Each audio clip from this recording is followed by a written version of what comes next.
সুপ্রিয় দর্শক মণ্ডলী, 7 রিং সিমেন্ট ফ্রন্টলাইনে আপনাদের সবাইকে স্বাগত জানাচ্ছি। মাহমুদুর রহমান মান্না আছেন আমাদের সঙ্গে আজকে, তারপরে আছেন ডাক্তার সাখাওয়াত হোসেন সায়ন্ত। দুজনের নামের আগে পরে কিছু বলার দরকার নেই, দুজনকে সবাই চেনেন। মান্না ভাই, আপনাকে দিয়ে শুরু করি। ব্যাপারটা হচ্ছে যে আপনি জানেন এই পরিস্থিতিটা, এই মুহূর্তে গণভোট, তারপরে জুলাই সনদ নিয়ে একটা বিতর্ক হচ্ছে, সংসদে বিতর্ক হচ্ছে, বাইরেও হচ্ছে। এই বিতর্ক নিয়ে কিছুটা উদ্বেগ আছে, কিছুটা হতাশাও আছে। আপনি কিভাবে দেখেন? মানে প্রথম কথা হলো, নিজের অবস্থা বলি, আমার মধ্যে উদ্বেগ এবং হতাশা দুটোই আছে। আচ্ছা।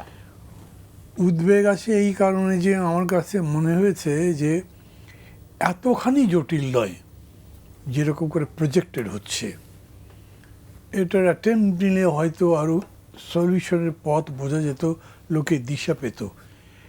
যেরকম করে সর্বশেষ গতকালকেও আমি উভয় পক্ষের নেতাদের পার্লামেন্টে বক্তৃতা করতে দেখলাম, তাতে আমার মনে হলো যে এটা একটা চ্যালেঞ্জ নিয়ে একজন রাজ্যের বিরুদ্ধে যেন লড়ছেন, এরকম হওয়ার কথা ছিল না। কিন্তু ধরেন জুলাই অভ্যুত্থানের স্পিরিটটাই ছিল যে আমরা সংস্কার করতে চাই, যাতে আমরা গণতন্ত্রকে একটা স্থায়ী ভিত্তি দিতে পারি, আবার যেন রিটার্ন অফ ফ্যাসিজম পসিবল না হয়। তো এইটা নিয়ে তো ক্ষমতা লড়াই এখন নাই, আর মাত্র ভোট হলো, আবার হয়তো 5 বছর পরে ভোট হবে। এর মধ্যে খুব সহসা যে আপনি স্থানীয় সরকারে ভোট দিচ্ছেন তাও তো বলেননি, তাহলে এরকম করে যাবে কেন? দেখেন, সংবিধান সংস্কার পরিষদ হতে পারে কি পারে না, আপনি তো এগ্রি করেছেন যে হবে। আপনি এখন এসে বলছেন যে না, এটা কনস্টিটিউশনের কোনো বিধান নাই, হয়তো শপথ নেওয়া যাবে না। আবার এদিকে বিরোধী দল হিসেবে জামাত ইসলাম বলল যে না, আমরা এই শপথ তা যদি ওর নেয় তাহলে আমরা সংসদে শপথ দেব না। এক অর্থে দেখেন চূড়ান্ত জায়গায় চলে গেল জিনিসটা। বাট আমি কীভাবে বলবো তা জানি না। মেবি বলি যে good sense came to Jamaat Islami, আধা ঘন্টা পরে ওরা বুঝেছে। অথবা জামাত ইসলাম আসলে খুব দ্বিধাদ্বন্দ্বের মধ্যে আছে, তারা কোর্স অফ অ্যাকশন ঠিকই করতে পারে, সেই জন্যে তারা আবার গিয়ে শপথ দিল। তো শপথ দেবার পরে কিন্তু জায়গাটা কেউই ছাড়ছে না যে একই জায়গায় হতে হবে। এবং বিতর্কটাও এমন একটা যে জায়গায় আসলো যে বিএনপি বলতে চাইছে যে এইটা সংসদই সার্বভৌমত্ব, সংসদের মধ্যে ঠিক হবে। তো যেটাকে সংস্কার পরিষদ পড়া হবে সেটাও তো আসলে সংসদই, অন্য বডিরা। এটা একটা ভিন্ন নাম দিচ্ছেন। একটা ভিন্ন নাম দিলে কি এটার অন্য কোনো কোয়ালিফিকেশন হয়? এটার উপরে আপনি অন্য কোনো পাওয়ার বা কোয়ালিটি অ্যাট্রিবিউট করেন? তা তো আমি দেখছি না। It is not a constituent assembly by any means. Because আমরা যখন সংস্কার পরিষদের মধ্যে, কমিশনের মধ্যে আলোচনা করেছিলাম, তখন এই কথাটা আসছিল। ওই যে আগে থেকে দেখেছেন না, বিতর্ক হয়েছে, এই সংবিধান ছুঁড়ে ফেলে দেই, রিরাইট করবো সংবিধান, নতুন করে লেখা হবে। আবার ভিন্ন দিকে আমরা বলেছি না, এটা অ্যামেন্ডমেন্টের মধ্যে দিয়েই সমাধান করা যেতে পারে, এবং এইটা আমরা করতে পারি। তার জন্যে যে নির্বাচনটা হবে, তার রেজাল্ট হিসেবে যে সংসদ আসবে, তাকে আমরা কনস্টিটিউয়েন্ট পাওয়ার দিচ্ছি। তাকে নাম কি দেবেন এই বিতর্ক পরে করি। আমি কেন বলছি, এইটা যদি ধরেন এরা বলবে সংস্কার পরিষদ, এনারা বলবেন না এটা জাতীয় সংস্কার পরিষদ হয়, আলটিমেটলি যদি সংস্কার পরিষদ তো টিকলো না। কিন্তু এই বিতর্কের কারণে এত বড় একটা প্রশ্ন তো ঝুলে গেল, এবং সেটা এমন জায়গায় ঝুলে গেল যে শেষ পর্যন্ত গণভোট পর্যন্ত বৈধতা পায় কি পায় না কনস্টিটিউশনালি, সেটা একটা প্রশ্ন তৈরি হয়ে গেল। আমি আই এম ভেরি, ওই জন্য বললাম যে উদ্বিগ্ন এবং শঙ্কিত দুটোই এই অর্থে। এর শেষ কোথায়? না, এটার একটাই মাত্র শেষ হতে পারে যে বিএনপি তার 2/3 মেজরিটি, ব্রুট মেজরিটি দিয়ে পাশ করিয়ে দেবে। এবং জামাত এই মুহূর্তে একটা কোনো ভায়োলেন্ট আন্দোলন করবে না বলেই দিয়েছে। তারা রাস্তায় নিয়ে গেছে, হাজার হাজার লোকের মিছিল করছে, আন্দোলন করছে, আবার বলছে আন্দোলনে যদি বিঘ্ন করা হয় তারপরে আমরা তীক্ষ্ণ দৃষ্টি রাখছি। আমি অবাক হয়ে গেছি। ধরেন আমরা যখন আন্দোলন করেছি তখন আমাদের উপরে সরকারি ফোর্স, পুলিশ, ওরা নজর রাখতো যারা ভায়োলেট করে কিনা, আমরাই আমাদের উপর নজর রাখছি, তাহলে অ্যাকশন হবে কীরকম করে, বা কী অ্যাকশন করবেন আপনারা? তখন আমার মনে হচ্ছে যে যেইবারে জামাত যে পাওনাটা পেয়েছে, মানে এই নির্বাচনে কত 68-72 সব মিলে টিলে সিট পেয়েছে, ওরা হয়তো আগে 10টা-15টার মতো ভাবতো। এখন হ্যাঁ, শেষের দিকে তাদের একটু নজর বড় হয়ে গেছিলো, তারা ভাবছিল যে বোধহয় ক্ষমতাও যেতে পারে, কিন্তু শেষ পর্যন্ত যেতে পারে নাই, এবং ওটা সম্ভবও ছিল না। আমি মনে করি ভোটে যদি ওরা কারচুপে এই অভিযোগও করে, তার কারণে যদি কিছু আসন কমে যায়, তারপরে বিএনপি মেজরিটি থাকতো আমার ধারণা। তো সেই রকম ক্ষেত্রে জামাতকে এখন আগে ক্লিয়ারলি চিন্তা করতে হবে আমরা এই লড়াইটাকে কত দূর কীভাবে নিয়ে যাব। আমি মতে আরেকটা কথা বলে কথাটা শেষ করবো, তা হচ্ছে আমি সংসদের বিতর্ক যতখানি দেখলাম, অনেক রাজনৈতিক এটাতে কিন্তু বুঝতে পারছেন না যে আমাদের সংসদের বিতর্ক এখন অনেক উচ্চ মানে গিয়ে পৌঁছেছে, মানে বিষয়টাই অনেক উচ্চ মানের, জটিল জটিল মানেই ডেভেলপড। ওই রকম জায়গায় তারা ধরতেই পারছেন না যে এইখানে কনস্টিটিউশনাল বিতর্কটা কী। যে বক্তব্য মানে এখন তো সাহাদ্দিন সাহেবই বলতে পারেন যে সরকারি দলের নেতার মতো বক্তৃতা করছে, কালকে তো বলেছিলেন যে সরকারি দলের নেতা হিসেবেই তার পক্ষই আমি বক্তৃতা করছি। উনি যা বলছেন সেটা থেকে আপনার অনেক বোঝার শেখার আছে, তার অনেক ভুল থাকতে পারে, অনেক শুদ্ধ থাকতে পারে। ভিন্ন পক্ষে যারা বলবেন তারা কিন্তু এটাকে যুক্তি দিয়ে টিকিয়ে তারপরে তো সামনে যাবেন। আমি আবার ভিন্ন পক্ষে অত শক্ত যুক্তি দেখতে পাচ্ছি না, যা থেকে মানুষ শিখত বিতর্কের মধ্যে এবং মানুষ নিজেও সিদ্ধান্ত দিতে পারতো যে এটা এই হওয়া উচিত, সেই জায়গায় যাচ্ছে না। একজন সুরঞ্জিত আর একজন ব্যারিস্টার মধ্যত্ব নেই এই সংসদে। হ্যাঁ, ওইটাই হতে পারে, ওইটা ভুল হতে পারে, স্বাভাবিক। সাহিত্য মান্না ভাই যা বললেন তাতে এটাই দাঁড়ালো, তিনি দুইটাই বলছেন যে তিনি উদ্বিগ্ন এবং তিনি হতাশ।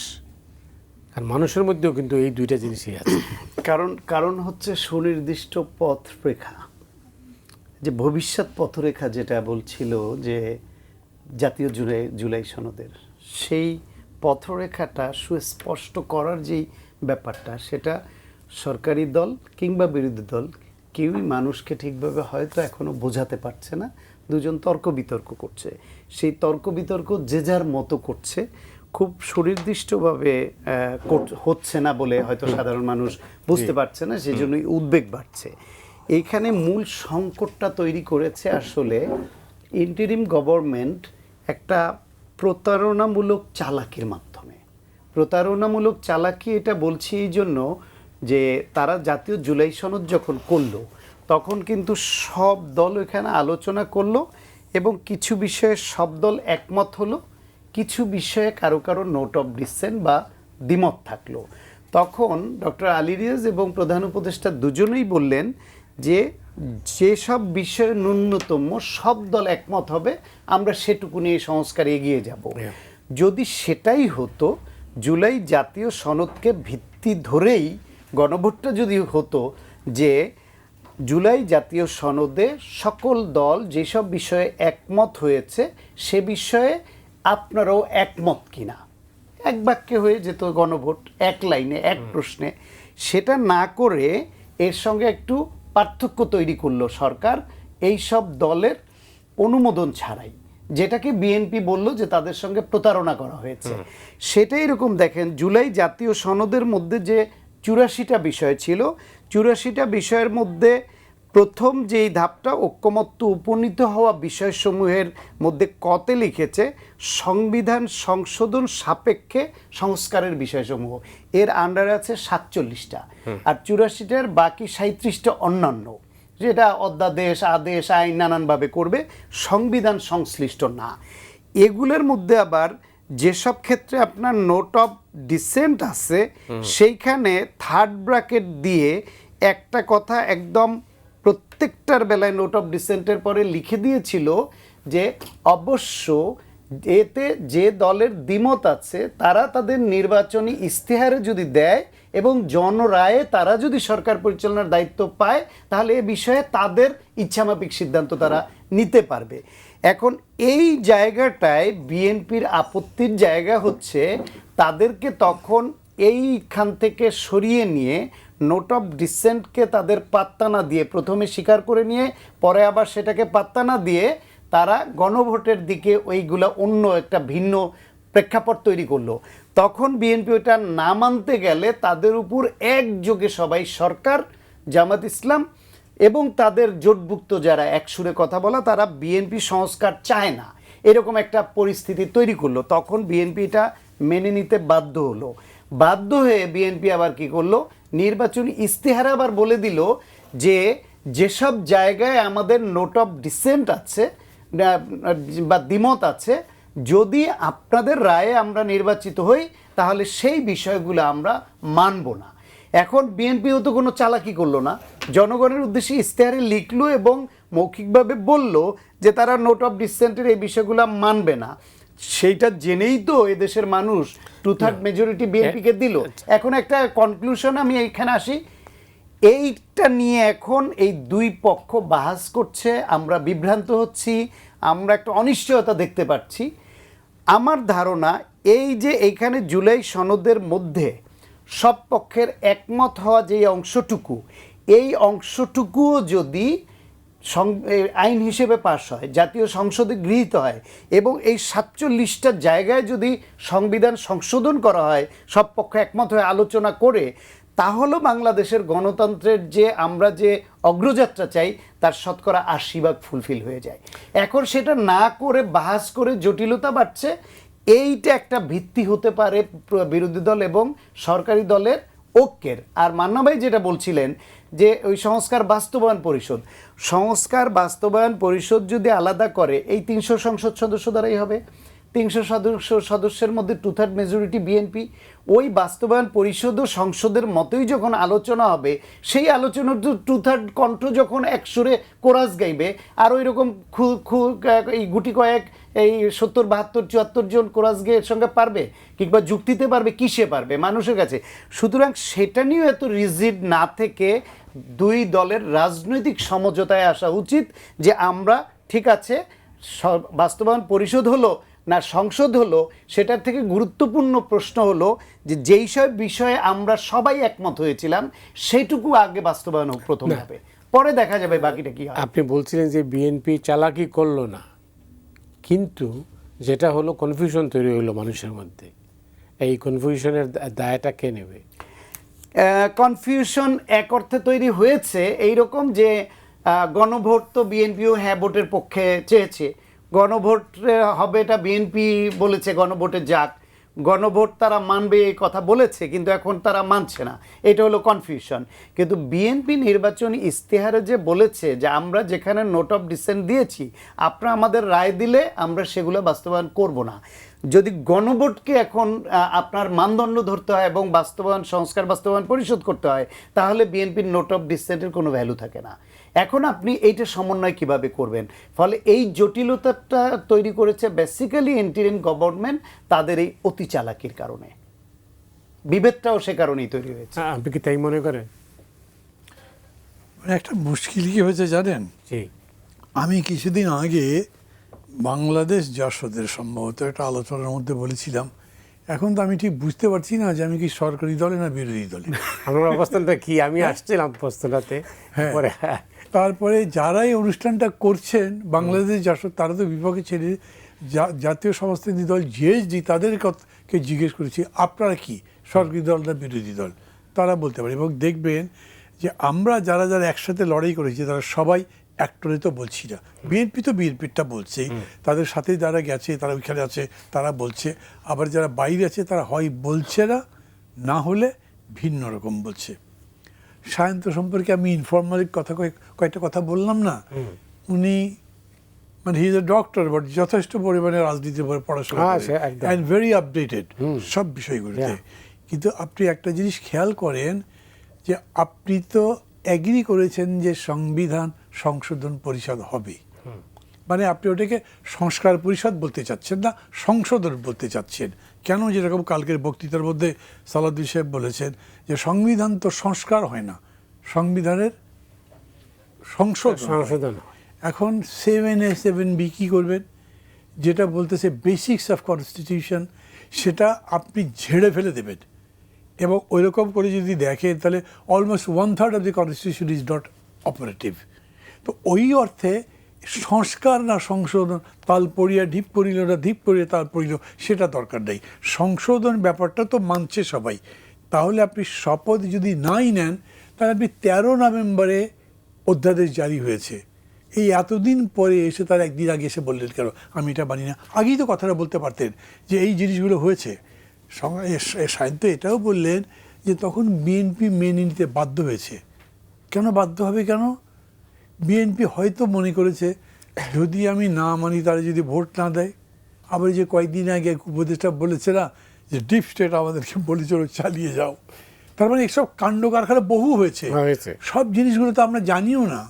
ফলে কাউকে কাঠ গড়ে দাঁড় করবার জন্য কিন্তু আমি কথাটা বলছি না, কিন্তু আমি বলছি এখন স্টিয়ারিং হুইল বিএনপির হাতে, সলিউশন তাকে বলতে হবে। এখন যদি আপনি মনে করেন যে অপোজিশন পার্টি বা অন্য পার্টি সলিউশন দিয়ে দেবে, তা দেবে না। কিন্তু আমি অ্যাটিচিউডটাই এটা দেখছি যে তারা মোটামুটি নিশ্চিত যে তারা মোর দ্যান 2/3 আছেন, অতএব তাদের কথা মতো সংবিধানের যা যা সংস্কার তারা বলছেন আমরা সবগুলো সংস্কার করব। যারা বলে যে আমরা সংস্কার মানি না, যারা বলে যে আমরা জুলাই সনদ মানি না, তারা ভুল করছে, অন্যায় করছে, আমরা সবই মানি। কিন্তু খেয়াল করেন 4টা ওনারা ফেলে দিয়েছেন, ওটা নেবেন না, মানে যার মধ্যে হাইকোর্টের ইত্যাদি ইত্যাদি আছে। সে নিয়ে আমার খুব বড় ধরনের প্রশ্ন আছে, আমি সেই বিতর্কের মধ্যে যাচ্ছি না। কিন্তু সেই 4টা যদি বাদ দেন তাহলে তারপরে 16টা সম্ভবত, যেগুলো তারা বলেছেন যে আমরা আর একটু ডেভেলপ করে উন্নত আকারে পরে বিল আকারে পেশ করব। তো এইটা বিল আকারে পেশ করবার জন্য এই 3 মাস ধরে কিছুই করেননি কেন, এখন বলছেন কেন? অথবা এটা যদি বিল আকারেই পেশ করবেন আমার সাথে আলোচনা করার দরকার, আমি তার সংসদেরই। কিন্তু যিনি আছেন, যারা আছেন, যারা হইচইটা করতে পারে, তাদের সাথে এই কথা তো ইনফর্মালিও বলা যেত যে এই জিনিসগুলো আমরা রাখতে চাই। থার্ড একটা পয়েন্ট বলি, এটাও শান্ত বলেছেন, খুবই চমৎকার। আপনার ইলেকশন ম্যানিফেস্টোতে যদি থাকে তাহলে এই ম্যানিফেস্টো অনুযায়ী আপনি পরে আপনার রায়টা বাস্তবায়ন করবেন। তারপরে ইলেকশন ম্যানিফেস্টোতে মানে 31 দফার 1 নম্বরে লোকাল গভর্নমেন্টের ব্যাপারে কথা কি আছে, সেখানে কিন্তু আপনি লোকাল গভর্নমেন্টের ইলেকশনের কথা বলেছেন এবং লোকাল গভর্নমেন্টে এইরকম বাতিল করে দিয়ে, মানে সরকার বাতিল করে বা রিপ্লেস করে দিয়ে এরকম করবেন না, এইটা নিয়েও তো প্রশ্ন উঠেছে। এখন লোকাল গভর্নমেন্টের সংস্কারের যে ইয়েটা আছে সেটা তো ভার্চুয়ালি এখন শেলফড হয়ে গেল। এরকম করে একদম মৌলিক বিষয় ধরেন গুমের ব্যাপার বলেন, তারপরে আপনার এই যে মানবাধিকার কমিশন বলেন, এই ধরনের অনেকগুলো ব্যাপার মৌলিক, যদি আমার কাছে পেপার টেপার বিচার বিভাগের সাথে, হ্যাঁ বিচার বিভাগের কথা তো বললামই। মানে আমি মনে করি যে বিচার বিভাগ হচ্ছে সবচাইতে বড় রক্ষা কবচ আমাদের জনগণের। গণতান্ত্রিক মৌলিক অধিকার মানে রক্ষার জন্য আপনি কী করবেন? পাকিস্তানের মিয়া ইফতেখার উদ্দিন চিফ জাস্টিস ছিলেন, উনি নওয়াজ শরীফ আরবিরিয়াতে ছিল, তার গভর্নমেন্ট বাতিল করে দিয়েছেন, বাতিল হয়ে গেছে। কোনো সময় এমনও হতেই পারে the highest court of the country can explain the constitution, যেটা আপনার একটা মানে কনস্টিটিউশনের ডিকটেশনের মতো, যেটা এইটা রাইট ওইটা রাইট নয়। কিন্তু আপনি এইখানে যে আপনার কমিশন করা হয়েছে, জুডিশিয়াল অ্যাপয়েন্টমেন্ট কমিশন, এখন অ্যাপয়েন্টমেন্ট শব্দটা যোগ করা হয়েছে, কিন্তু অরিজিনালি জিয়াউর রহমান সাহেব যেরকম করে জুডিশিয়াল কাউন্সিল করেছিলেন, সেই কাউন্সিলের মধ্যেও কিন্তু আপনি থাকছেন না। আপনি চাচ্ছেন যাতে প্রধান বিচারপতি নিয়োগের ব্যাপারেও আপনার এক ধরনের একটা প্রচ্ছায়া থাকে এবং সামগ্রিকভাবে জিনিসটাকে অ্যাডমিনিস্ট্রেট করে, যে সচিবালয়ের কথা বলা হচ্ছে, সেটার মধ্যেও যাতে আপনার একটা কর্তৃত্ব থাকে, এটা সবার ফিলিং হচ্ছে। আমি মনে করি বিএনপির এটা খুব ভাবা দরকার। এখনও বিএনপির হাতেই সব আছে, একদম অ্যাবসলিউটলি সব আছে, কিন্তু বিএনপি যেন সবাইকে নিয়ে করতে পারে। তারা যদি মনে করে যে জামাত ইসলাম আসলে ইচ্ছা করে গোলমাল করবার চেষ্টা করছে, তাহলে you go for more expose করে দেন তাদেরকে। এরকম খালি যদি বক্তৃতা করেন যে ওই 71-এ যে ভূমিকা রেখেছেন এখন সেরকম করলে হবে না, এটা বললে কিন্তু এখন চলছে না। এখন আপনাকে বলতে হবে যে বর্তমান সময়ে কোনভাবে গণতন্ত্রের জন্য ক্ষতিকর হচ্ছে। আমি কনস্টিটিউশনে খুব এক্সপার্ট তো নই, কিন্তু তারপরে আমি মনে করি যে বিএনপির পক্ষে যেমন পয়েন্ট আছে, এদের পক্ষেও পয়েন্ট আছে। আর আরেকটা কথা বলি, মতে এটা বলে আমি শেষ করবো, সেটা হচ্ছে ধরেন আজকে আমি যেটাকে সত্য মনে করলাম, এই অনুযায়ী একটা রেজলিউশন নিলাম, 1 মাস পরে কিন্তু আমার মনে হতে পারে এই রেজলিউশনটা অপারেটিভ নয়, অথবা এই সিদ্ধান্তটা ভুল হয়েছে, এটা কারেক্ট করা দরকার। নলেজের ডেভেলপমেন্ট নিয়ে নিয়মিত তাই যে পুরনোকে বাদ দিয়ে আপনি নতুন জিনিস আসেন। অতএব সেদিন এইটা বলেছিলাম তাই করতে হবে, এরকম করে যে বিরোধী দল যেরকম খুব একটা স্ট্রং পজিশন দেওয়ার চেষ্টা করছে, বেইমানি হচ্ছে, এই হয়েছে ওই হয়েছে, তো এগুলো নিয়ে বহু জায়গাতে তো কথাই আছে। সেক্ষেত্রে আপনি ওই মানে আপনার জাতীয়তাবাদ থেকে শুরু করে জাতীয় নেতা, বঙ্গবন্ধু, জাতীয় সঙ্গীত, অনেক বিষয় নিয়ে তো বিতর্ক করা যেতে পারে, আপনি তো সেখানে করতে পারছেন না। এই জায়গাতে অ্যাডজাস্টমেন্টটা বুঝে উভয় পক্ষ যদি চেষ্টা করতেন তাইলে দেশের ভাগ্য পরিবর্তনের জন্য যে লড়াইটা, মানে ধরেন standard of living, quality of the state, quality of administration, সুশাসন যা যা আছে সব কিছু প্রতিষ্ঠার লড়াইটা আমরা করতে পারতাম, তাতেও মানুষ কিন্তু বুঝতো অনেক। আমি মনে করি তাই সেই পথে যাওয়া উচিত ছিল। না ভাই, অনেক ধন্যবাদ আপনাকে। সায়ন্ত, নিশ্চয়ই আপনি শুনেছেন এই বিএনপি এখান থেকে কি গেইন করবে? বিএনপি কি গেইন করবে সেটা সময় বলবে। তবে এই যে সরকারি দল এবং বিরোধী দলের এই যে ভাস এবং অনৈক্য, এই দূরত্ব তৈরি হচ্ছে, এইটা দেশের জন্য, মানুষের জন্য ভালো হচ্ছে না।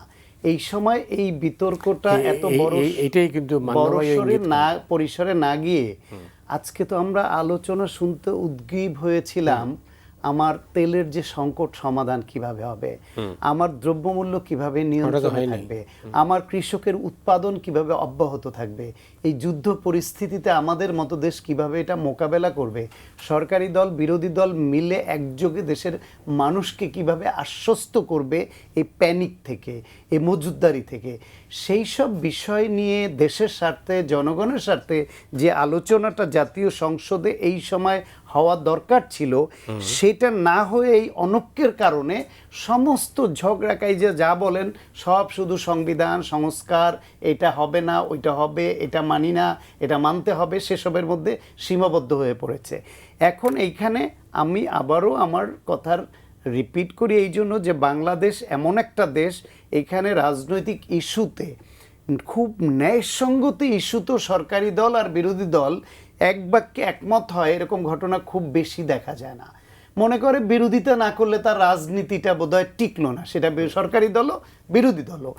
কিন্তু দেশের স্বার্থে, মানুষের স্বার্থে ন্যূনতম যেই সব বেসিক জায়গাগুলো এখন একমত হয়ে সংবিধান সংশোধন বা সংস্কার যা করা সম্ভব, সেটা ধরে যদি এরা আগায় এবং পর্যায়ক্রমে বিতর্ক চলতে থাকুক, মানুষও এদের দ্বারা কিছুটা বুঝতে আরম্ভ করছে, বুঝবে, এবং একসময় একবারেই তো সব হয়ে যাবে না, 2 মাস 4 মাস 6 মাসেই তো সব সংস্কার, সব সংশোধন হয়ে যাবে না। কিন্তু দেশের সাধারণ মানুষের এই কাজকে প্রাধান্য দিয়ে আপনার সেকেন্ডারি স্টেপে এই সংবিধান সংশোধন এটা রেখে যেগুলো একমত হচ্ছে সেটা বেস ধরে আগাক। এবং বিএনপিকে ইন্টারিম সরকার যেভাবে বাধ্য করেছিল, সেটা তখনও আমরা ফিল করেছি। মান্না ভাইয়ের সঙ্গে তখনও আমি অনেক শোতে বসেছি, মান্না ভাই নিজেও ফিল করেছেন সরকার চালাকি করছে, এবং বিএনপি এবং বিএনপির সমমনারা ইনক্লুডিং মান্না ভাই, আমরা সবাই একটা উৎকণ্ঠার মধ্যে ছিলাম যে ক্ষমতা অন্য কারো হাতে চলে যাওয়ার পায়তারা হচ্ছে কিনা, নির্বাচন না হলে দেশের ভবিষ্যৎ কি হবে, বিএনপি যদি তাদের কিছু বিষয় নিয়ে অনড় থাকে, জামাত এবং এনসিপি তাদের জায়গায় অনড় থাকে, তৃতীয় পক্ষ সেখানে কি সুবিধা গ্রহণ করে নির্বাচনটাকে দীর্ঘায়িত করতে পারে বা বানচাল করতে পারে, কিংবা সেই সব পরিস্থিতিতে বিএনপি অনেক ন্যায়সঙ্গত রাজনৈতিক কর্মসূচি বা অবস্থান থেকে তারা সরে এসেছে। বিএনপির বিরুদ্ধে এবং সরকারের বিরুদ্ধে জামাত, এনসিপি সহ অনেকে রাস্তার কর্মসূচি দিয়েছে, প্রতিবন্ধকতা সৃষ্টি করেছে, চাপ প্রয়োগ করার কর্মসূচি দিয়েছে। বিএনপি একটা কর্মসূচি পর্যন্ত তখনও দেয় নাই, এর বিপরীতে যে আমরা একটা পাল্টা চাপ প্রয়োগ করি, কারণ দেশে যদি একটা আনওয়ান্টেড সিচুয়েশন তৈরি হয়।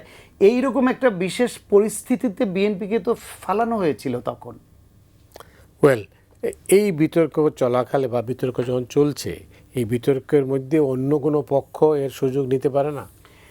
হ্যাঁ, নিতে পারে, সেই নেওয়ার আশঙ্কা তো তৈরি হয়েছে। তবে আমার মনে হয় নির্বাচনের আগে তৃতীয় পক্ষ, অন্য পক্ষ, নানান পক্ষ সুযোগ নিতে পারে বলে যে আশঙ্কা ছিল, সেটা হচ্ছে সরাসরি বলি যে আর্মি পাওয়ার টেক ওভার করবে কিনা, কিংবা তাতে ফ্যাসিবাদের এখানে পুনরুত্থান হবে কিনা, বা তাদের আবার পুনঃস্থাপন হবে কিনা, ইন্ডিয়ার আধিপত্যবাদ বাড়বে কিনা, এইসব আশঙ্কাটা প্রবল ছিল। কিন্তু নির্বাচনের মাধ্যমে একটা নির্বাচিত সরকার যেহেতু এখন রাষ্ট্র পরিচালনার দায়িত্বে আছে, এখন তৃতীয় শক্তি বলতে কি ফ্যাসিবাদ বা আওয়ামী লীগ তারা রাজনীতিতে বা তাদের কর্মসূচিতে ফেরত আসবে কিনা, এই আশঙ্কাটাই প্রধান। এখন আর ওই আর্মি ক্ষমতা নেবে কিনা সে আশঙ্কা মোটেও নাই। সেই ক্ষেত্রে আওয়ামী লীগকে নিয়ে সরকারি পক্ষ, বিরোধী পক্ষ এবং বিভিন্ন যে ইন্টারন্যাশনাল স্টেক হোল্ডার আছে সবাই খেলবে। যে রাজনৈতিক স্বার্থ এবং কৌশল বিবেচনায় খেলার সুযোগটা নির্ধারণ করবে এই খেলার যে সুযোগ আওয়ামী লীগ রাজনীতি করার সুযোগ পাবে কিনা, কোন প্রক্রিয়া এই খেলার সুযোগটা আপনি দিচ্ছেন কেন? এই খেলাটাও রাজনীতির একটা অংশ হিসেবে আমরা ধরে নিতে পারি, কারণ আওয়ামী লীগ এদেশে এখনো জনসমর্থনের দিক থেকে, তাদের কর্মী সমর্থকের দিক থেকে একেবারে ফেলনা নয়।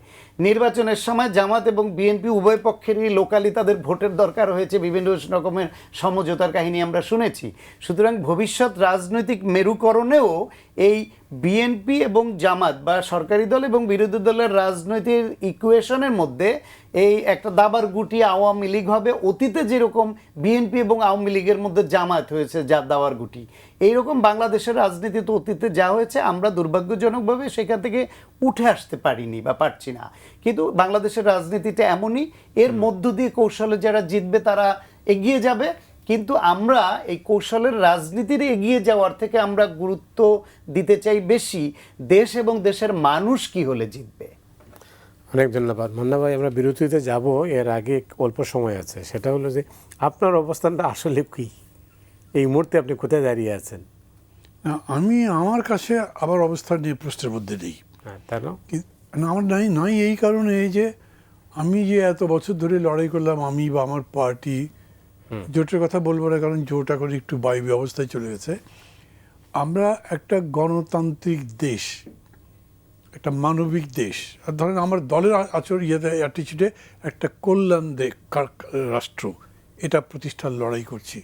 তো আজকেও আমি দেখছি যে বিতর্কগুলো হচ্ছে, সেই বিতর্কে কোন পয়েন্টটা গণতন্ত্রের পক্ষে যায়। আমি যতদূর বুঝছি আমার পার্টি যে কালেকটিভ নলেজে আসছে, আমি তার পক্ষে কথা বলবো। হ্যাঁ, একটা হয় রাজনীতিতে না সবসময় একদম নির্জলা সত্য কথা বলা যায় না, কারণ মানে অনেকগুলো সেক্টর ফ্যাক্টর কাজ করে যে এগুলোকে ব্যালেন্স করে রাজনীতি এগোতে হয়। মানুষের সেন্টিমেন্ট, ইমোশন, তার কালচার, তার অন্যান্য দৃষ্টিভঙ্গি, এগুলোকেও মূল্য দেওয়ার প্রশ্ন আসে। সেই জায়গার ক্ষেত্রে তো নিশ্চয়ই কৌশলী হব। সেটা আপনি যদি আমাকে টক শো করে অন্য জায়গায় জিজ্ঞেস করলেও আমি ডাইরেক্ট উত্তর হয়তো দেবো না। কিন্তু আমার জীবনে ওই রকম খুব ঘটে নাই যে আমাকে ফন্দি ফিকির করে করে বেরিয়ে যেতে হয়েছে। আমি প্রায় জায়গাতে মনে করেছি যে ধারণা স্পষ্ট থাকলে তাহলে আমি সেটা বলতে পারি।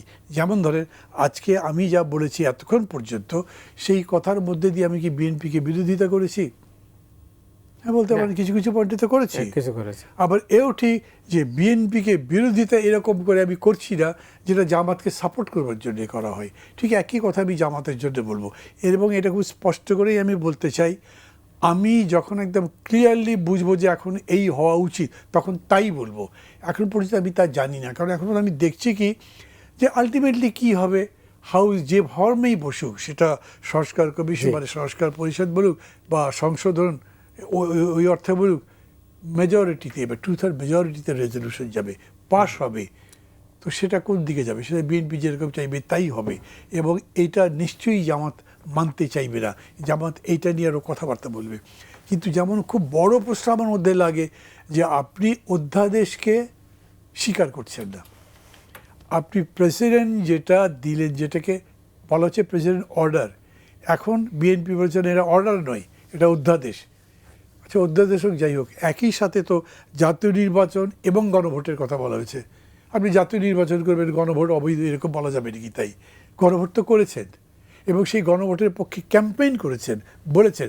এই যে আমি কথাটা বলছি, মনে হতে পারে তাহলে যদি বিএনপি বিরোধিতা করছি। ভাই, আমি আপনার কাছে জানতে চাইছি, আমাকে যখন কেউ জিজ্ঞেস করে তখন সে মনে করে উনি তো বিএনপির সাথেই আছেন বা বিএনপির সাথে এত বছর ছিল। ভাই, আসলে কী কথা আমি নিজেই তো জানি না যে বিএনপিটা এক্সপেক্ট কী করে। অতএব আমি যখন পার্লামেন্টের মধ্যে দেখি যে তাদের নেতারা বক্তৃতা করে, তখন মনোযোগ দিয়ে শুনি। আর আরেকটা কথা আমি বলি, দেখেন, কাউকে ছোট করছি না, বড় করছি না। আমি মনে করি রাজনীতিতে কথার জোরে কাউকে বড় ছোট করা যায় না। কিন্তু তারপর আপনি যে একটু আগে বললেন না, এখন সংসদে তো সুরঞ্জিত, ব্যারিস্টার নাজমুল হুদা বা এইরকম মানুষটাই, এখন পর্যন্ত ওরকম তৈরি হয়নি। এখন মওদুদ আহমেদের মতো পার্লামেন্টারিয়ান, মওদুদ আহমেদ, হ্যাঁ, মওদুদ আহমেদের মতো পার্লামেন্টারিয়ান এখন যারা আছেন তারা খুব পয়েন্ট তৈরি করতে পারছেন, সেরকম না। মনে হচ্ছে সালাউদ্দিন আহমেদ খুব ফাটিয়ে দিচ্ছেন, কিন্তু ফেসবুক এবং সোশ্যাল মিডিয়াতে তার নামে গালাগালি বেশি, গালাগালি মানে সমালোচনা বেশি। ও একলাই বোঝে, সব বোঝে, আর কেউ বোঝে না, কেন ওর পার্টির অন্য কোনো লোক কথা বলে না। মানে এই সব জিনিসগুলোকে অ্যাড্রেস করে যদি জিনিসটা গড়ে তোলা যায় তাহলে তো ভালো ছিল। তো আমি তাই চাই। এটা বললে এখন যদি সালাদি সাহেব মনে করেন আরে মান্না ভাইকে আমার বিরুদ্ধে বলছে নাকি, তো আমি কষ্ট পাওয়া ছাড়া আমার তো করার কিছু নেই, কিন্তু আমাকে বলা উচিত। মান্না ভাই অনেক ধন্যবাদ আপনাকে। দর্শক, আমরা একটা বিরতিতে যাচ্ছি, ফিরছি খুব তাড়াতাড়ি, আমাদের সঙ্গেই থাকুন।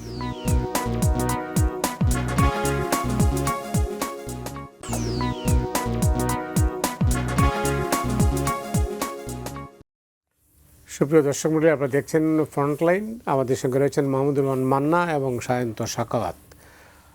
সাখাওয়াত, এখন আমরা অধ্যাদেশ নিয়ে কথা বললাম, তো এটা আরেকটা অধ্যাদেশ কিন্তু এই মুহূর্তে আলোচনার মধ্যে আছে। সেটা হচ্ছে যে আওয়ামী লীগ এর কার্যক্রম নিষিদ্ধ হয়েছে, কিন্তু এখন বলা হচ্ছে আওয়ামী লীগ নিষিদ্ধে কোনো বিল আসছে কিনা সংসদে। এই নিয়ে সোশ্যাল মিডিয়াতে লেখালেখি হচ্ছে, সংবাদ মাধ্যমেও লেখা হচ্ছে, এই নিয়ে কিন্তু একটা কনফিউশন তৈরি হয়েছে।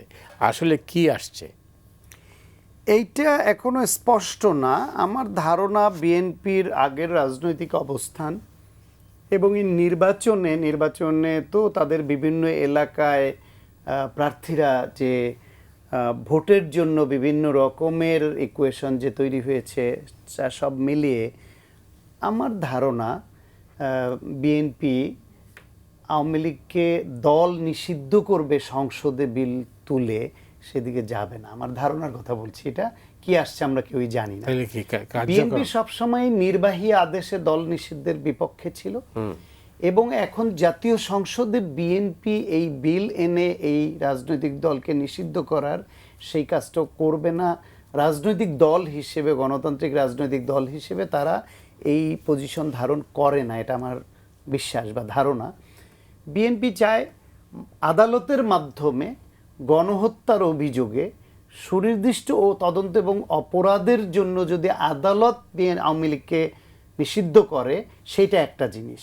কিন্তু আওয়ামী লীগের কার্যক্রম নিষিদ্ধের পক্ষে এই সরকার থাকবে, হয়তো সেটা কত বছর থাকবে জানি না, কিন্তু এইটা উচিত হবে আমার মনে হয় যে তদন্ত দ্রুততার সঙ্গে করে 2-3 বছরের মধ্যে আওয়ামী লীগের নেতারা যারা গণহত্যা, গুম খুন সহ গুরুতর অপরাধে যুক্ত, তাদের দেশে প্রচলিত আইনে এবং ট্রাইব্যুনালের আইনে বিচারের আওতায় নিয়ে আসা, এবং এই নেতাদের বিচার হয়ে গেলে দল হিসেবে আওয়ামী লীগের নামে যে মামলা, তার তদন্ত হয়ে যদি আদালতে দোষী সাব্যস্ত হয় তাহলে আওয়ামী লীগকে নিষিদ্ধ করবে না কি করবে সেটা না হলে যদি দল হিসেবে আওয়ামী লীগ থেকে যায়, অন্য যারা নিরপরাধ যে কর্মী সমর্থক তারা নতুন করে ওই দল যাতে করতে পারে, এটা হয়তো 2-3 বছরের মধ্যে একটা ফয়সালা হয়ে যাবে।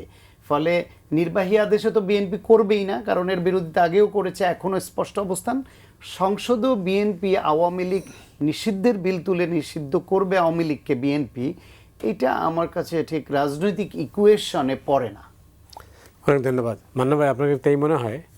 আমি জানেন আপনাদের দুজনের কথা শুনে একটু কনফিউজড হয়ে গেলাম। আমি কোনো টক শোতে শুনেছি বা কোনো লেখায় কোথাও পড়েছি, সেটা হচ্ছে যে এক্সিকিউটিভ অর্ডারে তাদের অ্যাক্টিভিটি ব্যান করা হয়েছে, এগুলোকে কন্ডোন করা হবে পার্লামেন্টে, বৈধতা দেওয়া হবে, এটা শুনেছি। এটা তো এটা কিন্তু বাতিল করে নাই, এই অধ্যাদেশটা রাখা হয়েছে। হ্যাঁ, এইটার মধ্যেই তো আছে কার্যক্রম নিষিদ্ধটা, কার্যক্রম নিষিদ্ধ। সেটা যখন পার্লামেন্ট অ্যাপ্রুভ করবে তখন definitely parliament is more powerful than any other thing. তাই হচ্ছে না? তাহলে মিনিংটা কি দাঁড়ালো?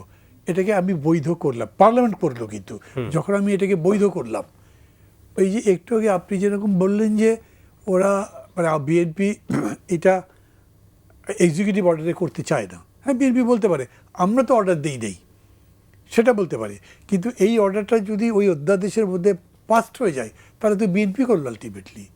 এইটার আনসার কি আমি তা জানি না।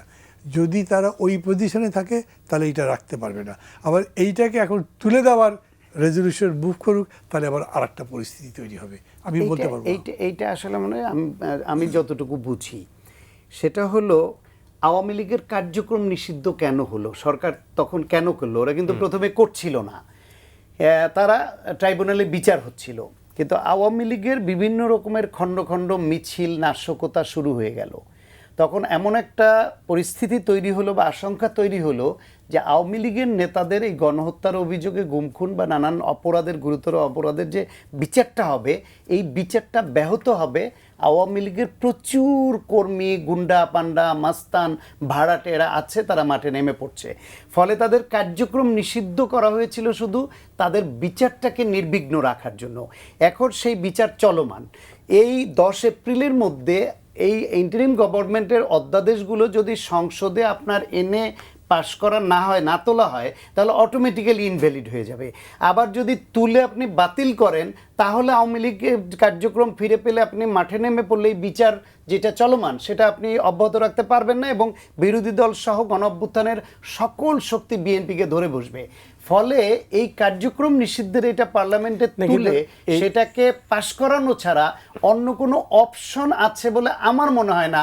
আপনারা অন্য কোনো অপশন মানি দাঁড়ালো হলো ওই সরকার যে কার্যক্রম নিষিদ্ধ করেছে এইটা বহাল থাকবে।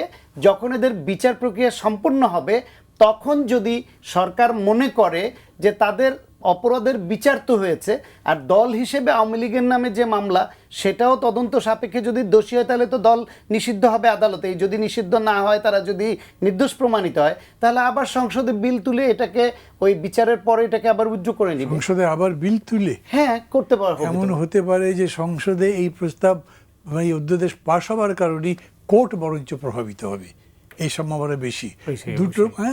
দুটোর মধ্যে যখন তুলনা হবে, তখন কোনটাকে বেশি মূল্য দেবে, সেটা একটা প্রশ্ন এসে যাবে। আপনার তো অভিজ্ঞতা অনেক, আপনি বোঝেন এইভাবে অভিজ্ঞতা কোথায়। এই মুহূর্তে কি আসলে আওয়ামী লীগের এই যে 10 এপ্রিলের মধ্যে এটা সংসদে পাশ না করলে এটা ইনভ্যালিড হয়ে যাবে, তার মানে আওয়ামী লীগের কার্যক্রমের উপরে সমস্ত নিষেধাজ্ঞা উঠে গেল। এইটা কি এই পরিস্থিতিতে গণ অভ্যুত্থানের পক্ষের কোনো শক্তি মানবে কিনা, এটা সম্ভব কিনা, এই দায়টা বিএনপি নিতে পারে কিনা, এটা তাদের জন্য সঙ্গত কিনা? তাহলে বিএনপির জন্য সংসদে তুলে পাশ করা ছাড়া কোনো অল্টারনেটিভ তো নাই। আমি এটা মানছি, কিন্তু এটার মানে দাঁড়াচ্ছে যে সংসদ ওটা র্যাটিফাই করলো, হ্যাঁ, বা সংসদ ওটাকে করা ছাড়া উপায় নাই। কিন্তু চাইলে সেটা অন্য কথা, কিন্তু অপশন থাকছে ভবিষ্যতে চাইলে উঠে নিতে আছে কি নাই সেটা আরেক কথা, সেটা পরের আলোচনায়। কিন্তু এটা হলো যে এইটা এই সংসদ দিল, সংসদ যখন এটা পাশ করে দেবে, তখন বিচার ব্যবস্থা প্রভাবিত হওয়ার সম্ভাবনা আছে প্রচুর পরিমাণে। এইটা আমি বলছি একটা। তাহলে কি করতে পারতো বিএনপি? বিএনপি কারোর সাথে কোনো আলাপই করে নাই, কিছু জানাই নেই। আমাদের কাছে হঠাৎ করে আবার খেলো হলে আসলে তার জটিলতার মধ্যে পড়ে যাচ্ছি আমরা কোনো সাজেশন বলছি না। আমি এখন এই জন্য বললাম যে আমি একটু কনফিউজড আছি যে এইটা তারা কোন দিকে কীভাবে নিতে চায়, কারণ দুই দিক থেকে তাদের জন্য সমস্যা। এই যে অ্যাক্টিভিটি ইত্যাদির কথা বললেন, তো অ্যাক্টিভিটি বিভিন্ন জেলায় জেলায় তো হচ্ছে, জামিন পাচ্ছে, অফিস খুলছে, অফিস গিয়ে এমপি সাহেবরা খুলে দিচ্ছেন, এরকম ঘটনা ঘটছে না? রিলেটিভলি আমি বলি, আমি যতদূর জানি, ঢাকায় হোক, গোপালগঞ্জে হোক, অথবা ওই পারের খবর হোক, সেই খবর বলছে আওয়ামী লীগের মধ্যে সেই উচ্ছ্বাস এখন বরঞ্চ স্তীমিত। আমি মনে করি যত সময় যাবে, তখন একটা সাধারণ প্রক্রিয়াতে একটা ভুল রাজনীতিকে চ্যাম্পিয়ন করার শক্তি থাকবে না। যদি আমরা সেখানে শক্তিশালী সঠিক রাজনীতিটা গড়ে তুলতে পারি, সেটাই হলো বিএনপির দায়িত্ব। আর সেটা বিএনপি জানবে যে তারা কতখানি করতে পারছে। করতে না পারলে তার দায় তার, আর যদি করতে পারে তাহলে তার কৃতিত্ব তার। এটা হলো বাস্তব। জি, সঠিক রাজনীতিটা কি? সঠিক রাজনীতি হচ্ছে গিয়ে, যেটা সবাই জানে, গণতন্ত্রের পথে থাকা, মানুষের পক্ষে থাকা, দেশের পক্ষে থাকা।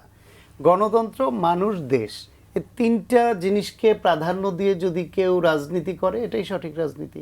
খুব মোটা দাগে এর শাখা প্রশাখা সবাই আপনারা জানেন। খুব অ্যাবস্ট্রাক্ট হয়ে গেল না আনসারটা, খুবই অ্যাবস্ট্রাক্ট হয়ে গেল, যে বিমূর্ত হয়ে গেল। একটা দেশ, একটা দলের বা একটা গ্রুপের যে রাজনীতি দেশের গণতন্ত্রকে কোনোভাবে ব্যাহত করতে পারে, কোনোভাবে, নির্বাচনকে বলেন, গণতন্ত্রকে বলেন, রাজনৈতিক কর্মসূচিকে বলেন, কর্মকাণ্ডকে বলেন, তাহলে সেটা কোনোভাবেই সঠিক রাজনীতি না বা ভালো রাজনীতি না। একটা দল বা কোনো গ্রুপের যে রাজনীতি দেশের স্বার্থের বিপক্ষে যেতে পারে, যেটা প্রভু রাষ্ট্রের জন্য পারপাস সার্ভ করতে পারে, সেই রাজনীতি করে, তাহলে সেটা ভালো রাজনীতি না, সঠিক রাজনীতি না। একটা দল বা একটা গ্রুপ তাদের রাজনীতি যদি দেশের মানুষের কল্যাণের জন্য ন্যূনতম ক্ষতিকর হয় বা তার বিপরীতে অবস্থান নেয়, মানুষের পক্ষে কথা না বলে, মানুষের পক্ষে না দাঁড়ায়, মানুষের বিপদে পাশে না দাঁড়ায়, সেটা ভালো রাজনীতি না। এই তিনটা উপাদান যেই রাজনৈতিক দল বা যে গোষ্ঠীর মধ্যে থাকবে না, তারা রাজনীতি দিয়ে রাজনীতিকে মোকাবেলা করতে পারবে না। তখনই তাদের বিভিন্ন অস্ত্র হাতে নিতে হয়, এই কালো আইনের আশ্রয় নিতে হয়, প্রতিপক্ষকে আক্রমণ করতে হয়, সংবাদ মাধ্যম দখল করতে হয়, অন্যকে নানানভাবে অপদস্থ করতে হয়, বিপদগ্রস্ত করতে হয়, অথবা কোনো প্রভু রাষ্ট্রের দ্বারস্থ হতে হয় দেশে টিকে থাকার জন্য। সুতরাং মানুষের পক্ষে, দেশের পক্ষে, গণতন্ত্রের পক্ষে যদি কেউ দাঁড়ায়, সেটা সঠিক রাজনীতি। তারা রাজনীতি দিয়ে রাজনীতিকে মোকাবেলা করতে সক্ষম হয়, আদারওয়াইজ হয় না। বলবো এখানে, সরি না বলে প্লিজ। না মানে আমার মনে হলো যে আমি একটু আগে বললাম যে কথাটা খুব অ্যাবস্ট্রাক্ট হলো, বিমূর্ত কারণ মূর্ত জিনিস সেটাই যে আমি দেখতে পাচ্ছি, দেখে অনুভব করতে পারছি, তারপরে বিশ্লেষণ করতে পারছি। রিয়েলিটি কি? আওয়ামী লীগ আছে, আওয়ামী লীগের অ্যাক্টিভিটি ব্যান। এখন তাহলে আপনি কী করবেন? আওয়ামী লীগ যে ফর্মে আছে সেই ফর্ম আপনি অ্যাগ্রি করতে পারছেন না। আপনি মনে করছেন আওয়ামী লীগ আসলে আবার সেই ভায়োলেন্ট রাজনীতি করতে চাইবে, জোর করে তাদের কর্তৃত্ব প্রতিষ্ঠা করতে চাইবে। তার আগে আপনি বিবেচনা করেন আমাদের দেশের ভোটের রাজনীতিতে এত কুৎসিত প্রবণতা আছে যে আমরা স্বাধীনতা যুদ্ধের পর রাজাকারদের ভোটের জন্য পেছনে গেছি। আমরা তারপরে মনে করেন যে জাতীয় পার্টির ভোটের জন্য আওয়ামী লীগ বিএনপি প্রতিদ্বন্দ্বিতা সবাই করেছে, কিন্তু এখন আবার আওয়ামী লীগের ভোট পাওয়ার জন্যে আমরা উভয় পক্ষ, মানে সেটা নাম বললে কেউ কেউ মাইন্ড করবে, কিন্তু যারা যারা প্রতিদ্বন্দ্বী ছিলেন তারা উভয়ই করেছে প্রতিদ্বন্দ্বিতা। হ্যাঁ, আপনি নাম বললেন, আমিও তাই বলতে চাইছি, সেইটা প্রতিদ্বন্দ্বিতা করেছে। অথচ খেয়াল করেন, আমার মনে আছে আমি বোধহয় 80-র দশকের প্রথমে বা মাঝামাঝি সময় 82-83 দিকে জার্মানিতে গেছি। এক রেস্টুরেন্টে গল্প করতে করতে হঠাৎ করে বললাম যে আচ্ছা, এই হিটলারের স্থাপট টাপট এখানে নাই? আমার সাথে দুইজন বাগানে, আমার প্রায় মুখ চেপে ধরে বলে, ভাই এইসব বলি না। কেন? কারণ না এটা এইসব নাম এখানে বলা যায় না। এতগুলো বছর পরে অনেকেই মনে করে যে পার্টি ব্যান করে কি বন্ধ করা যায়? নাজি পার্টি নাই। কেউ কেউ কিন্তু বলে যে আরে নাজিজমকে ওখানে ধ্বংস করা গেছে, নাজিজম নাই তো, ওইটা আবার রিটার্ন করছে না। ডেমোক্রেসির টোটাল মুভমেন্ট, যেটা শান্ত বললেন ওইটা খুব ঠিক। ডেমোক্রেসির চাদর যদি পুরো সমাজটাকে ঢেকে দিতে পারে, তাহলে ফ্যাসিবাদ জায়গা পাবে কোথায়? কিন্তু আপনি তো সেটা করতে পারছেন না বহু জায়গায়, তখন এদের চান্স আছে। সেই জায়গাতে এদের ব্যাপারে আপনাকে কংক্রিট একটা ডিসিশনে যেতে হবে। যেমন আমি মনে করি যে তারা যদি এটা অধ্যাদেশ পাশ করে, পাশ না করলে যে বিপদ আছে সেটা উনি বলেছেন, আবার পাশ করলে যে প্রশ্ন উঠবে সেটা উনি বলেছেন। কিন্তু পাশ করবার পরেও আপনার কাছে স্কোপ থাকবে যে আপনি অন্য কোনো ফর্মে ওই রাজনীতিকে ধ্বংস করছেন না, কিন্তু ওই রাজনীতির রিফাইন্ড ফর্মে যদি হয়, আচ্ছা ঠিক আছে করুক। আমি যেরকম চাই গণতন্ত্রের জন্য যেমন রাজনীতি হওয়া উচিত সেরকম হোক, আমি ডিকটেট করবো সেরকম নয়, তারা তাদের মতোই করবে। কিন্তু কতগুলো ইথিস তো আছেই। আপনার অবস্থান কি আওয়ামী লীগ সম্পর্কে? একটু স্পষ্ট বলেন কি অবস্থান, যাতে মানে এই নিষিদ্ধ করার যে এটা বলছেন আপনি, মানে পর্যায়ক্রমে আমি মনে করি তাদের বিরুদ্ধে যে ঘৃণাটা ছিল, সেই ঘৃণার প্রেক্ষিতে যদি নাজি পার্টির মধ্যে ব্যান করে দেওয়া হতো, মানুষ খুশি হতো, চলতে থাকতো অনেকদিন পরে। একটা সময় হয়তো আওয়ামী লীগের উপলব্ধিতে আসতো, কারণ আমি তো নিজেই দলটা করেছি একভাবে। মতি ভাই, আমরা তো এইটারই প্রোডাক্ট, ছাত্রলীগ আওয়ামী লীগের প্রোডাক্ট। আমরা তাদের সাথে আমাদের অনেক ইমোশনাল সেন্টিমেন্টাল বিষয় আছে, কিন্তু আমি সমস্ত ইমোশনাল সেন্টিমেন্ট বাদ দিয়ে মনে করি যে এখনকার যেটা ট্রুথ তার পক্ষে থাকতে হবে। সেটা যদি থাকতে হয় তাহলে আওয়ামী লীগ মাস্ট রিয়ালাইজ যে তারা কত জঘন্য অপরাধ এই দেশের লোকদের প্রতি করেছে। এই বোধ সম্পন্ন মানুষ আওয়ামী লীগে অনেক আছে, অনেক ত্যাগী নেতা এখনও পর্যন্ত আছে, অনেক নেতা আছে যাদের আপনি মামলা দিতে পারেন নাই, যারা এখনও সমাজে বসবাস করে, লোকজনের সাথে চলাচল করে, লোকের সালাম টালাম দেয়। আপনিও চেনেন, আমিও চিনি। তো আমি মনে করি ওই ফোর্সটা যাবে কোথায়? ওই ফোর্সটাকে যদি আপনি মানে ইট আপ করতে পারতেন, খেয়ে ফেলতে পারতেন, ভালো ছিল। যদি না পারেন তাহলে তাদেরকে তাদের মতো বিচার করতে দেন, তারা তাদের চাষবাস করুক, কিন্তু ওই ফ্যাসিবাদের পথে যাতে যেতে না পায়। সেটা আবার বলি, সায়ন্ত যেরকম করে বলেছেন, যদি গণতন্ত্রের ওই পিলারটা আপনি তৈরি করতে পারেন তাহলে ওইটা হবে না। আর একটা মৌলিক প্রশ্ন, তো এই প্রশ্নের তো শেষ আছে তো? রাজনীতিতে শেষ কথা বলতে কিছু নেই, যেটা বলে বাজে কথা, বাজে কথা, রাজনৈতিক বাজে কথা। কি হলো সেই শেষ কথা না হলে? আমরা আসলে আশাবাদী হতে চাই, কিন্তু আশাবাদী হওয়ার মতো রাজনীতি এদেশে প্রতিষ্ঠিত হচ্ছে না। রাজনীতিবিদরা কথা যা বলেন, কাজ সবসময় সেটা যদি করতেন, তার 80% মানতেন, তাহলে এই দেশটা এই পর্যায়ে আসতো না যে রাজনীতিবিদদের প্রতি মানুষ না, কিন্তু মান্না ভাই যথার্থই বলেছেন, কিন্তু আপনি যদি আওয়ামী লীগের রাজনীতির বিপরীতে ভালো রাজনীতি না দেন তাহলে উনি ভুল প্রমাণিত হবেন। না, আওয়ামী লীগকে রাজনীতির বিপরীতে ভালো রাজনীতি দিতে হবে, সেটার থেকে বড় প্রশ্ন হচ্ছে বিএনপি, জামায়াত ইসলাম, এনসিপি, মান্না ভাই, নাগরিক ঐক্য সহ সকল দলকেই, সেই রাজনৈতিক দলগুলো তারা যদি সঠিক রাজনীতিটা করতে চায় এবং করতে পারে, তাহলে এই রাজনীতি দিয়া যারা অপরাজনীতি করে তাদেরকে জনগণই প্রত্যাখ্যান করবে। তার রাজনীতি দিয়ে রাজনীতিকে মোকাবেলা করতে হবে, রাজনীতি দিয়ে অপরাজনীতিকে প্রত্যাখ্যাত করতে হবে। বাংলাদেশে এই প্র্যাকটিসটা তৈরি হয় নাই, কারণ প্রধান রাজনৈতিক দলগুলো তারা ওই রাজনীতি করার সক্ষমতা অথবা ইচ্ছা রাখেন না। এই নজিরটা আমরা বড় রাজনৈতিক দলগুলোর মধ্যে কখনোই পাই নাই যে তারা রাজনীতি দিয়ে রাজনীতিকে মোকাবেলা করবেন এবং নিজেদের শিষ্যত্ব এবং শ্রেষ্ঠত্ব বজায় রাখবেন। এখানে শিষ্যত্ব এবং শ্রেষ্ঠত্ব বজায় রাখবার জন্য যখন সঠিক রাজনীতি দিয়ে অন্যকে পরাজিত করতে পারেন না, তখন তারা বিকল্প পথ হাতে নেন। সেই পথটা হয় নিপীড়ন, সেই পথটা হয় দুঃশাসন, সেই পথটা হয় অর্থকড়ি দিয়ে অন্যকে পারচেজ করা, সেই পথটা হয় অন্যকে যে কোনো উপায়ে সাপ্রেস করে রাখা, অথবা সেই পথটা হয় কোনো বিদেশি কোনো প্রভুর হাত ধরা যে আমাকে টিকিয়ে রাখবে। ওই রাজনীতিটা যতদিন আমাদের বড় রাজনৈতিক দলগুলোর মধ্যে যারা রাজনীতির নিয়ন্ত্রক হয়, ছোট ছোট অনেক রাজনৈতিক দল আছে তারা সঠিক রাজনীতি করছে বা করার চেষ্টা করছে, কিন্তু তারা খুব প্রভাব বিস্তার করতে পারছে না, তাদের বলয়টা ছোট বলে।